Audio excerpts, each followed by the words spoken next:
गाईसारखं जेवायचे, म्हणजे खाऊन घ्यायचं पटापटा, इन्स्टिट्यूटमध्ये शिकून घ्यायचं, मग ना रवंथ करायचं आहे. मग वर्ष दीड वर्ष आपण काही त्याच्यातलं आपोआप जे योग्य आपल्या शरीराला पाचक असतं ते आपल्याबरोबर राहतं. ते आपलं नाटक आहे. मग गांधीजींवर नाटक करायचं ठरलं तर जोपर्यंत मला जे गांधी पटतायत ते सापडत नाहीत तोपर्यंत मी ते नाटक करणार नाही. नटांबरोबर आम्ही सेम प्रोसेस करतो की आपण गांधी वाचूयात, आपल्याला गांधी समजूयात. जेव्हा असं होईल की ओके आपण कन्व्हिन्स्ड आहोत की गांधीजींचं हे म्हणणं आपल्याला नाटकातलं मांडायचंय, तेव्हाच ते मांडायचं. मुळात नाटक का करायचंय याचं माझं कारण असं आहे की मला कशाला तरी प्रतिसाद द्यायचा आहे. कुठली तरी परिस्थिती आहे, गोष्ट आहे, बातमी आहे, जिचा मला इतका त्रास होतोय की मला प्रतिसाद दिलाच पाहिजे. त्यामुळे ते नाटक तसं फॉर्म होतं.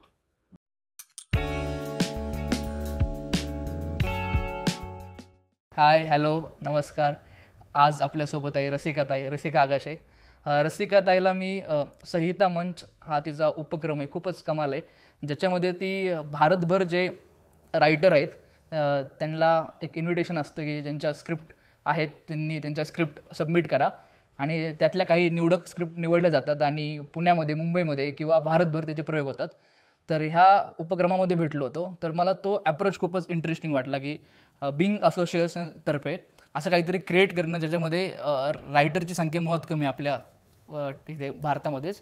तर त्यांना एक प्लॅटफॉर्म देणं आणि त्यांची दखल घेणं सगळ्यात महत्त्वाचं, जी दखल घेतली जात नाही. आणि नंतर मग ताईबद्दल मला आधीपासून माहीत होतं. तिचं पीकमध्ये मी तिचं शहर होणं ही फिल्म बघितली होती. त्यात मला कळालं की ताईचे जे विचार आहे ते खूपच महत्त्वाचे आणि एका स्त्रीने मांडणं खूप महत्त्वाचं आहे. पुरुष रायटर आहेत किंवा डिरेक्टर आहेत जे स्त्रीबद्दल बोलतात किंवा मांडतात, पण मला वाटतं की एका स्त्रीने मांडणं खूप महत्त्वाचं आहे. तर आज तिचे विचार, तिची नाटकाची प्रोसेस काय, ते ॲक्टर डिरेक्टर आहे, तर सगळी ओव्हरऑल प्रोसेस काय, जगण्याची प्रोसेस काय हे जाणून घेऊया. हाय ताई, कसे? हाय, हे खूप सगळं त्याला जाणून घ्यायचं आहे. बघू आपण काय काय बोलू शकतो. तर पहिला टप्पा NSD बद्दलच. बघ, इन्स्टिट्यूशन मला खूप महत्त्वाची वाटते. कुठली म्हणजे मुळात अभिनय ही किंवा दिग्दर्शन यासाठी एक शिक्षण गरजेचं असतं. ते शिकलं पाहिजे, तो वेळ दिला पाहिजे, हा प्रायमरी पार्ट झाला. दुसरं मला वाटतं एक इन्स्टिट्यूशन तुम्हाला ते फ्रीडम देते. तुला आत्ता रेंटबद्दल विचार करायचा नाही आहे, तुला आता जगण्याच्या तकतकीबद्दल विचार करायचा नाही आहे, आणि तू 2 वर्ष 3 वर्ष 5 वर्ष जे काही तुमचं कोर्स आहे तुम्ही शांतपणे तुमची कला यावर विचार करू शकता. त्यामुळे हे फ्रीडम इन्स्टिट्यूशन देते. तुम्ही काहीही म्हणू शकता, म्हणून बघू शकता. इन्स्टिट्यूशनमध्ये आयडियली सेन्सरशिप नसते. हो, राईट. तुला तर फारच पटू शकतं हे. नाही, म्हणजे सेन्सरशिप नसली पाहिजे, कारण ती एक जागा आहे जिथे तुम्ही फ्रीडमनी बोलता. सो मला असं वाटतं पुण्यामध्ये मी जे काम करत होते ते मी अगदीच नाईव्ह होते, नवीन होते. दिल्लीतली ती 3 वर्षांनी मला एक खूप मेजर कॉन्फिडन्स दिला, एक्सपोजर दिलं. आणि नाटक असंच असतं असंच एक माझं पुण्यात ठरायला लागलं होतं की चौकट. म्हणजे चौकट म्हणजे प्रॅक्टिकल चौकटीतलं आपलं नाटक, आणि जे बालगंधर्वाला होतं, भरतनाट्यम होतं, तेवढंच नाटक आहे असं एक मनात असतं. ते सगळंच तोडून टाकलं. आणि त्यामुळे कदाचित मला आता कुठेही नाटक करणे, कशाही पद्धतीची नाटकं आपल्याला करता येऊ शकतील याचा एक कॉन्फिडन्स मिळाला आहे. राईट. आणि डिरेक्शनचं तिथे गेल्यावर तू ठरवलं होतं का आधीच? ते कसं आलं तो मी पॉईंट? नटी म्हणूनच ग्रॅज्युएशन केले तिथे, पोस्ट ग्रॅज्युएशन माझं नटी म्हणून आहे. मी दिल्लीत अजिबात डिरेक्ट करत नव्हते. मी मुंबईत जेव्हा शिफ्ट झाले, अनेक दिग्दर्शक जे मला दिल्लीत भेटले होते की तू ये आपण काम करू वगैरे, ते काही मला मुंबईत परत काम देत नव्हते. मग असं झालं की आता काय करूयात. बरं, सिरियल टेलिव्हिजन वगैरे काम सुरू झालं होतं, पण मनासारखं नाटक नव्हतं करतायत. तर मग आपल्याला जर नाटक करायचं आहे ते जर इतर कोणी करत नाही तर चला करूया डिरेक्ट, असं म्हणून मी फ्रँकली सुरुवात केली. अच्छा. तर पहिलं कोलॅबरेटर्स म्हणून नाटक होतं रामू रामनाथनचं. ते मला फारच इंटरेस्टिंग वाटलं. त्यांनी राईट्स दिले. म्हणजे मग तेव्हा आम्ही अजूनही तेव्हा बिंग असोसिएशन असं नावही दिलं नव्हतं त्याला, की एक नाटक करून बघू, कारण मला काही करायचं नाही आहे मुळात. ते झाल्यानंतर आम्हाला वाटलं ही जागा बनवलीच पाहिजे जिथे आपल्याला जे वाटेल ते करून बघता येईल. म्हणून बिंग असोसिएशन ही संस्था आम्ही फॉर्म केली. Right right. त्या नाटकात तू अभिनय पण करत होती. त्या नाटकात मी अभिनय करत होते. मी मुळात नटी आहे आणि मला नाचायचं असतं. राईट. माझ्यासाठी मला काय करता येईल याच्यासाठी ते सुरू झालं. मग असं लक्षात आलं की नाही मला याच्यात मजा येते दिग्दर्शनातली. त्यामुळे शक्यतो मी माझ्या डिरेक्टेड नाटकांमध्ये काम करत नाही. शक्यतो जनरली मी हे असते, मी डबल कास्ट असते. ओके, मग तू ऑप्शनला असते. मी ऑप्शनला असते. कोणी गळली मुलगी की मी येईन.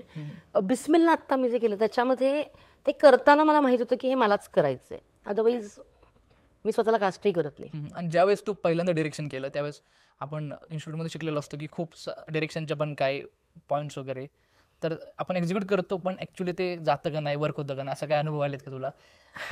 तू स्वतः शिकतोस म्हणून मी तुला आणि तुझं नाटकही पाहिलं. आपण जे काही शिकतोय ना ते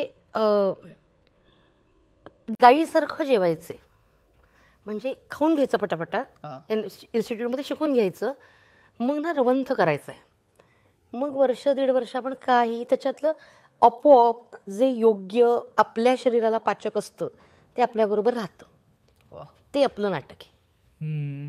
कारण आत्ता काय होतं ना, आपल्याला मिळालेलं सगळंच आपण वापरू इच्छितो. Right right. की इन्फॉर्मेशन पण टेक्नॉलॉजी पण सगळंच एकदा आतमध्ये जाऊ देत, त्याच्यानंतर तुझं तुलाच कळायला लागेल की काय काय आपल्याला हवंय. म्हणजे इन्स्टिट्यूटचा हे असतो तो एक नशा उतरायला ना 1-6 महिने जातात, मग जे उरलेलं असतं ते आपलं असतं. राईट. आणि तुझं रवंथ करून जे उरलेलं तुझं आहे ते कसं, कुठल्या पॉईंटला तुला सापडलं? सो कोलॅबरेटर्सच्या वेळी अशी की फार प्रोसेस नव्हती. दिग्दर्शक म्हणून मी पहिलं नाटक ज्या प्रोसेस वाईज केलं was museum of species in danger. त्या नाटकाने खरं तर मला दिग्दर्शिकाही बनवलं, मला काय करायचं त्याची दिशाही मिळाली. सो दिल्लीत जी गँगरेप केस झाली होती, ज्याला निर्भया म्हटलं जातं, त्याच्यावरती एक प्रोटेस्ट प्ले असं हा होता museum of species in danger. तर त्याची एक 6 महिन्यांची प्रोसेस झाली. सो आम्ही 5 नट्या होता, आम्ही एकमेकींशी बोलत होतो. विविध पीसेस काढण्यात आले की लिटरेचरचे पीसेस. तिथपासनं त्या नट्या स्वतः स्टेजवर त्यांच्याबरोबर जे काही झालंय मुलगी म्हणून ते बोलू शकतील पर्यंतचा एक प्रवास झाला. पर्सनल एक्सपिरियन्सेस हे आमच्यासाठी खूप नवीन होतं की आपण स्टेजवर माझ्याबरोबर वैयक्तिकरित्या काय झालं हे बोलू शकतो का. आणि मग मला ते माझं थिएटर सापडणं, मी जे म्हणते ते तिथे झालं की ओके, मला जे वाटतं ते जर मी खरं खरं बोलू शकत नसेल तर मी काय दुसऱ्यांचे एक्सपिरियन्स सांगणार. मग ते हळूहळू सगळ्याच नाटकांमध्ये सुरू झालं की ओके, आपल्याला जे विषय माझे नाहीत, म्हणजे आता गांधीजींवरती नाटक केलं होतं. बेसिक मी पुण्याची ब्राह्मण आहे, त्यामुळे काय पद्धतीचे संस्कार माझ्यावर झाले असतील तो इमॅजिन करू शकतो. पण मला काहीतरी ओढ होती की हे काहीतरी वाचलं पाहिजे. मग गांधीजींवर नाटक करायचं ठरलं तर जोपर्यंत मला जे गांधी पटतायत ते सापडत नाहीत तोपर्यंत मी ते नाटक करणार नाही. नटांबरोबर आम्ही सेम प्रोसेस करतो की आपण गांधी वाचूयात, आपल्याला गांधी समजूयात. जेव्हा असं होईल की ओके आपण कन्व्हिन्स्ड आहोत की गांधीजींचं हे म्हणणं आपल्याला नाटकातलं मांडायचंय, तेव्हाच ते मांडायचं. तू अशी प्रोसेस केली की तू कन्व्हिन्स नाही पण तू नाही कधीच करत नाही. कधीच नाही केली. तू मला कन्व्हिन्स कर, नाही तर मी तुला कन्व्हिन्स करते. ओके, पण कन्व्हिन्स केलं पाहिजे. हो, राईट. नाहीतर आपण नट म्हणून कसं कन्व्हिन्स करणार ऑडियन्सला. Right right right. त्याच्यानंतर तुला जे सापडलं आणि तुझ्या ज्या थीम मी बघितल्या स्त्री ओरिएंटेड आणि त्यात काहीतरी एम्पॉवरमेंट असते किंवा काहीतरी ज्याच्यामध्ये मुख्य भागी स्त्री असली तरी अनेक लेयर्ड असतात. तर हे ट्राय करत राहणं हे कसं तुला, की मला हे विषय ना येत राहतात जसे त्याच्याबरोबर टेक्स्ट येत राहतं. म्हणजे मला आठवतं एक नवीन नाटक करूया तशी एक चर्चा चालली होती. त्यावेळी खरड्यामध्ये तरुण मुलींना ते मुलाला फासावर चढवलं होतं. काहीतरी प्रेम आहे, जात विषयक होतं ते. सिमिलर वेळी मुझफ्फरनगरच्या ज्या दंगली झाल्या होत्या त्याही हिंदू मुस्लिम राईट्सवरती चालल्या होत्या. आणि मी म्हटलं रोमिओ ज्युलिएट करण्याची हीच ती वेळ, आत्ता केलं पाहिजे रोमिओ ज्युलिएट. असं ते होत राहतं. मग रोमिओ ज्युलिएटचं आपलंच टेक्स्ट करायचं ना. रोमिओ ज्युलिएट इन डार्कनेस नावाचं एक टेक्स्ट आहे चेकोस्लोवाकियन, जे नाझी अत्याचाराच्या काळातल्या एका रोमिओ ज्युलिएटबद्दल आहे. सो ते असं शोधत सापडत सगळीच प्रोसेस त्यामुळे होते की मुळात नाटक का करायचं आहे याचं माझं कारण असं आहे की मला कशाला तरी प्रतिसाद द्यायचा आहे. कुठली तरी परिस्थिती आहे, गोष्ट आहे, बातमी आहे, जिचा मला इतका त्रास होतोय की मला प्रतिसाद दिलाच पाहिजे, त्यामुळे ते नाटक तसं फॉर्म होतं. ओके, ती रिॲक्शन म्हणून तू नाटकातून ती रिॲक्शन. ती तशी व्हायला लागली आहे म्हणजे आता. ओके. हां, आणि त्या रिॲक्शन मधनं तुला प्रतिसाद कसे येतात म्हणजे सगळ्या पद्धतीचे येतात. कधी कधी काय काय सेन्सिटिव्ह विषय असतात जसं? हो हो, माझे सगळेच विषय सेन्सिटिव्ह असतात असं माझ्या लक्षात आलंय. बाईविषयक बोलणं त्यातल्या त्यात सेफ आहे, पण बाईचा धर्म काढला की लगेच प्रॉब्लेम सुरू होतो. तिची जात, एक तर बाईची जात आणि धर्म काही नसतं असं मुळात मी या मताची. ती जी काही लादलेली जात आणि धर्म आहे त्याच्यावर ती खूप अधनंमधनं, हे बघ, लोकांना काय म्हणायचं आहे हे त्यांनी जरूर म्हणावं. जोपर्यंत ते लोकशाहीवादी मार्गाने म्हणतात तोपर्यंत मला काही, मग मी एखादं नाटक केलं नाही आवडलं तुम्हाला, फेअर इनफ, मी बरं बनवायचा प्रयत्न करेन. मत पटत नसेल तर कन्व्हिन्स करूयात, एवढंच करू. सिंपत्तीबद्दल काय वाटतं तुला की जेव्हा आता मी पण मेल आहे ना, तर असे मी स्त्री नाही, मला स्त्रीचे प्रॉब्लेम तसे कळणार नाहीत, मी जाणून घेऊ शकतो, पण ज्यावेळेस तुला असं वाटतं की हे सिंपत्ती होते, असं काय अनुभव आलेत का की माझ्या आयुष्यात चांगले पुरुष आलेत ज्यांनी मला कधी मेन्स्पेलिंग केलं नाही, पुरुषांनी मला समजवायला गेले नाहीत पुरुष म्हणून. फिमेल सिम्पथी, फिमेल गेज ह्याच्याबद्दल त्यांची मतं, त्या माझ्या आयुष्यातले जे पुरुष मित्र आहेत, सर आहेत, वेगवेगळ्या ह्याच्यात भेटलेले, फेमिनिस्ट पुरुष भेटण्याचे फायदे मला वेळोवेळी झाले. आणि मला असं वाटतं की पुरुषांनी स्त्रियांवर पिक्चर बनवू नयेत का, बिलकुल बनवावे. त्यातनं त्यांना काही एक्स्ट्रा समजणार असेल तर छानच आहे. आणि त्याच म्हणजे स्त्रियांनी स्त्रियांवर पिक्चर बनवू नयेत का, बिलकुल सगळ्यांनीच. तुम्ही तुमचं काय म्हणता येईल, तुमचं विजन किती वाढवताय याच्यावरती ते किती बेटर होऊ शकतो हे डिपेंड करतं. तर मला कळलं की तू स्क्रिप्ट निवडताना त्यामध्ये स्त्री ही मुख्य केंद्री असते किंवा असण्याची शक्यता असते, तर अजून काय फॅक्टर असतात ज्यामध्ये तू स्क्रिप्ट ती निवडते किंवा तुला त्याचं इफेक्ट, जसं तू आत्ता आज नाटक केलं बिस्मिल्ला, ते नाटक हे कमाल होतं. त्या नाटकात त्या अर्थाने स्त्रीच होती पण वेगळी कम्युनिटी जिच्याशी आपण जास्त काही इंटरॅक्ट होत नाही किंवा एक्सेप्ट करत नाही समाज म्हणून, तर तसं अजून काय फॅक्टर असतात जेणेकरून ते नाटक ती निवडते? मला असं वाटतं स्त्री असणं हा माझ्या हसण्याचा एक भाग आहे. मला माझं बाई असणं खूप आवडतं. मला अजिबात त्याच्याबद्दल अरे यार असं हे कमीपणाही नाही आहे, त्याचं काही मला माझंही नाही आहे. मला छान वाटतं, मला अनेक गोष्टी ज्या मी बाई म्हणून समजू शकते. मला पुरुषांचा राग नाही आहे, हे मी कुठल्या कॅमेऱ्यात बघून बोलायचं ते सांग, मी सांगते. हां, मला अजिबात पुरुषांचा राग नाही आहे. मला ते पुरुष व्यवस्थेचे बळी वाटतात अनेकदा. त्यांचे प्रॉब्लेम्स कोणी ऐकून घेत नाही आहे. तुझ्यावर आता काय प्रेशर, कमवायचे पटकन, सेटल व्हा, ह्या प्रॉब्लेम्समध्ये सुटकाच नाही आहे ना. ते कुठे बोलू शकत नाही, रडू शकत नाही. सो पूर्ण सिंपथी आहे. दोष कोणाचा आहे? पुरुष सत्तेचा आहे. सिस्टम बदलली पाहिजे हा. तर त्यामुळे स्त्री हा मुद्दा नसतो माझ्याकडे, विषय त्याच्यामध्ये मी स्त्री असण्यामुळे असेल कदाचित ते, मला त्या गोष्टी त्या अर्थी दिसतात, भावतात. बिस्मिल्ला बनवताना ती बाई असावी किंवा काय असं आमच्या डोक्यात नव्हतं सुरुवातीला. हिनाने जेव्हा गोष्ट द्यायला सुरुवात केली, मराठी मुस्लिम स्त्री ही सिनेमातनं नाटकातनं दिसतच नाही अनलेस अँड अंटिल ती स्पेशल कॅरेक्टर असते. तर मग आमच्या डोक्यात होतं मग ती दिसली पाहिजे, मग आता हे तसं लिहून बघू. आता तो मानस रंगाचा जो उपक्रम केला आहे तर त्या प्रोसेसबद्दलही सांग ना, की ज्यावेळेस तुमच्याकडे कन्सेप्ट तुम्ही लॉक केली आणि तिथून, कारण तू ह्यावेळेस जरी डिरेक्टर असली तरी तू रायटरला पण, जे मी आत्ता ऐकलं की रायटरला एका प्रकारे तू रायटिंगचा थर्ड पॉईंट ऑफ व्ह्यू देतच होता आणि तू ॲज अ रायटर म्हणूनही को रायटर नव्हती, पण त्या टाईपमध्येच त्या झोनमध्ये तू काम करत होते. सजेशन देणं आणि ते बदल करून घेणं एक तेच होतं दिग्दर्शकाचं कामच आहे रे. पण काही दिग्दर्शक स्क्रिप्ट झाली रेडी त्यानंतर इन्व्हॉल्व होतात, पण तू स्टार्टिंगपासून आयडियापासून होती. हे ना प्युअर कोलॅबरेशन आहे. म्हणजे आम्ही एकत्रच काम करायला सुरुवात केली. आमच्या डोक्यात इतकंच फक्त होतं की आसपासचं वातावरण, कम्युनल व्हायलन्स याच्याबद्दल, याचा मानसिक परिस्थितीवर होणारा परिणाम. मी जसं म्हणलं, मला अनेकदा वाटतं की मी डिप्रेस्ड आहे याच्यामुळे. काही करण्याची इच्छा होत नाही ऑलमोस्ट, की असंच जर जग चाललंय तर कशाला करायचं, असं एक काहीतरी सूर येतो. तर मला जर असं वाटत असेल तर एका मार्जिनलाइज जी कम्युनिटी आहे, मायनॉरिटी जी आहे, जी आत्ता प्रॉब्लेममध्ये आहे, तिथल्या एका बाईला याच्याबद्दल काय वाटत असेल, इथं त्या गोष्टीची सुरुवात झाली. आणि मग स्क्रिप्टिंग मागे पुढे सीन करत जात असताना ते सीन करणं खूप भावनिक होतं अनेकदा, कारण ते सीन ब्रेक करताना त्याला इमोशननीच पकडता येतं. असं काहीतरी होत होतं. आणि मग जे काही सापडलेलं आहे ते परत लिहून काढा, ते परत तिच्याकडे पाठवा, तिच्या भाषेत लिहून घ्या, असं ते मागे पुढे चाललेलं होतं. पण आता तू नाटक पाहिले, सो आय थिंक हे होईल वर्क असं वाटतंय. असं झालं काही मुद्दे, जसं आपण खूप मुद्दे कव्हर करायचा प्रयत्न करतो, तर काही मुद्दे एडिट करावे लागले किंवा काही मग ते काही स्क्रिप्टमधले काही मोठा भाग होता ज्याच्यामध्ये आम्ही तेच म्हणजे ह्याच्याकडे ना मुद्दे असं आम्ही बघितलं नव्हतं. हां, तिचं रोजचं जगणं आहे. रोजच्या जगण्यात काय होतं, मेथीची भाजी बनवावी लागते, रोजच्या जगण्यात मूल जन्माला घालायचं असतं, हेच चालू आहे खरं तर.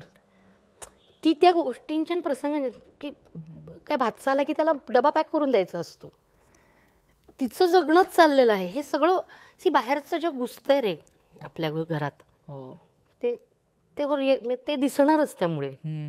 आणि ह्या नाटकामध्ये तू स्वतःच ॲक्टर आहे, स्वतःच डिरेक्टर आहे, तर ते कशी प्रोसेस होते? कारण इतका मोठा सोलो करणं आणि इंटेन्स सोलो, ज्याच्यामध्ये आज खूपच भावनांचं व्हेरिएशन आहे, मानसिक एक प्रिपरेशन आहे, तर हे स्वतः कसं बॅलन्स केलं तू? किंवा ती प्रोसेस कशी होती की हे जो मी प्रत्येक वेळी एक सीन घेते, तो ब्रेक करते म्हणजे प्रॅक्टिकली ओके हा सीन कसा करता येईल, मी जे दिग्दर्शक म्हणून बाकी नटांकडून एक्सपेक्ट करते ते मी स्वतःकडनंही करते. तुला प्रपोजिशनची आयडिया माहिती आहे? नाही. सो प्रपोजिशन म्हणजे हा एक सीन आहे, हा कसा करता येईल. तर मी नटी म्हणून आता तो सीन एकदा करून बघणार, ओके हा असा झाला बरं का, मी लिहून ठेवते, परत एकदा करून बघणार की अशा पद्धतीने करता येईल. तिसरी एक गोष्ट मनात आली, फ्लोअरवर दरवेळी फ्लोअरवर प्रत्येक वेळी तो करून बघितला. आता ह्या 3 मधनं मला हे बरं वाटतंय, ते मी दिग्दर्शक म्हणून निवडणार, असं मी स्वतःसाठी करते. त्यामुळे मी खूप प्रपोजिशन्स घेऊन गेले स्वतःसाठीच. आणि बघणार तू स्वतःच बघत असल्यामुळे ते काय डायरेक्ट मी आता तर सोपं झालं, आपण रेकॉर्ड करू शकतो फोनवरती आणि काय दिसतंय. पण जनरली मला माहिती आहे की मी काय केलंय, याच्यामध्ये हे वाक्य चांगलं आलंय, त्यामुळे मी माझ्याबरोबर जे माझे असिस्टंट्स आहेत त्यांना बसवून ठेवते की हे वाक्य, किंवा ते लिहून घेतात की इथे हे वाक्य तू आत्ता एक्स्ट्रा बोललीस ते चांगलं आहे, हा पॉज वर्क झालाय, तो ठेव, पुढच्या वेळी करशील. सो गिव्ह अँड टेक मध्ये होतं. तुझं जे मुवमेंट होतात ते खाण्याची जी आहे ना, ते भात खाता तू सांगते, आणि कपड्यांची पण, किंवा अशा ज्या इंटेन्स आणि काहीतरी सोसायटीमधल्या किंवा फॅमिलीमधल्या कॅरेक्टरबद्दल बोलत असते, ते एक मला कमाल वाटतं. तर मला हे म्हणायचं की तुझ्या प्रोसेसमध्ये तुला असं झालं की इथं रमावं थोडं, नाटकाचा एक भाग वेगळा असतो, पण ॲज अ कॅरेक्टर म्हणून यार आपण एक क्राफ्ट करत असतो, पण इथे रमावं असं. मी दिग्दर्शिका पण आहे ना, नटाला रमू बिमू देत नाही, हे उठायचं काम करायचं, पुढचं सीन. माझ्या डोक्यात ते एका म्हणलं की हे झालं, ते सुद्धा माझ्या सीनचा पार्ट आहे की मी जर रडली आहे तर मी आज जाणार, टिश्यूने डोळे पुसणार आहे आणि पुढच्या सीनला बसायचंय. राईट. तर तीही माझ्या ऍक्शनचाच पार्ट आहे आता, की तिथे असला पाहिजे तो टिश्यू. इतपत मला ते प्लॅन करावं लागतं. स्टार्टिंग बसणं ते असतं का, ते कसं ते? हो, स्टार्टिंग पासून ते सुटत राहतं. हां, आणि मग ते हळूहळू बिल्ड होत पक्क करत. माझं तसं म्हणणं अजून 5 शो लागतील मला की पक्क करायला. अजून मी ओपन असते शो मध्ये, अजून काही चेंज होऊ शकतो. तुझ्याच आता हे नाटक तूच डिरेक्ट केलंय, तर या नाटकामधला जसं ती युरेका मुवमेंट असते ना, की असं नॉर्मली तू डिरेक्शन खूप नाटकांचे केलेले आहेत, तर एक पॅटर्न नाही म्हणता येणार, पण एक माहीत असतं हा नाटक आहे, तर आपण ज्या काय 9 जागा आहे त्यांचा वापर करणार, आपण हे लेफ्ट राईट आणि सगळे करणार. पण एक अशी मुवमेंट असते जिथे ती अचानक त्यांनी सुचते, तर असं. सो या नाटकामध्ये आम्ही वारंवार यांनाही जेव्हा मी रिहर्सल दाखवली, एका गोष्टीची चर्चा सतत होत होती की तिला काहीतरी मानसिक त्रास होतो याची तिला जाणीव होणं, आणि ती जाणीव झाल्यावर तिचं करायचं काय. बरं, मी ज्या बाईबद्दल बोलतेय तिथे मानसोपचार हा शब्दच नाही आहे, किंवा अशी एजन्सी काय आहे की जिथनं तिला ते कळेल. नाटक काय सोपंच गोष्ट सांगते की कोणीतरी ऐकलं की हे प्रॉब्लेम सुटणार आहेत अनेकदा, पण ते तिला कळणार कसं हे ना सुटतच नव्हतं.